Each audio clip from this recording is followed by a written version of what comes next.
ایک شخص مسجد میں نماز ادا کرنے کے لیے اندھیری رات میں گھر سے نکلا۔ اندھیرے کی وجہ سے ٹھوکر لگی اور وہ منہ کے بل کیچڑ میں گر گیا۔ کیچڑ سے اٹھ کر وہ گھر واپس گیا اور لباس تبدیل کر کے دوبارہ مسجد کی طرف چل دیا۔ ابھی چند قدم ہی چلا تھا کہ دوبارہ ٹھوکر لگی اور وہ دوبارہ کیچڑ میں گر گیا۔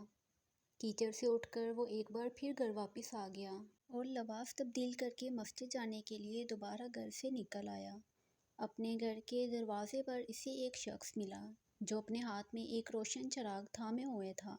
چراغ والا شخص چپ چاپ نمازی کے آگے آگے مسجد کی طرف چل دیا۔ اس بار چراغوں کی روشنی میں نمازی کو مسجد تک پہنچنے میں کسی دشواری کا سامنا نہ کرنا پڑا اور وہ بخیریت مسجد تک پہنچ گیا۔ مسجد کے دروازے پر پہنچ کر چراغ والا شخص رک گیا۔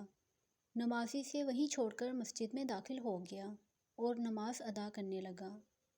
نماز سے فارغ ہو کر وہ شخص باہر آیا تو اس نے دیکھا چراغ والا شخص اس کا منتظر ہے تاکہ اسے دوبارہ چراغ کی روشنی میں گھر تک چھوڑ آئے۔ جب وہ گھر پہنچ گیا تو نمازی نے اس اجنبی سے پوچھا، آپ کون ہیں؟ اجنبی بولا، سچ بتاؤں تو میں ابلیس ہوں۔ نمازی کی حیرت کی انتہا نہ رہی۔ اس نے پوچھا، تجھے تو میری نماز رہ جانے پر خوش ہونا چاہیے تھا، پھر تو چراغ کی روشنی میں مجھے مسجد تک کیوں لایا؟ ابلیس نے جواب دیا، جب تجھے پہلی ٹھوکر لگی تو اللہ نے تیرے عمر بھر کے گناہ معاف فرما دیے، جب تجھے دوسری ٹھوکر لگی تو تیرے سارے خاندان کو بخش دیا۔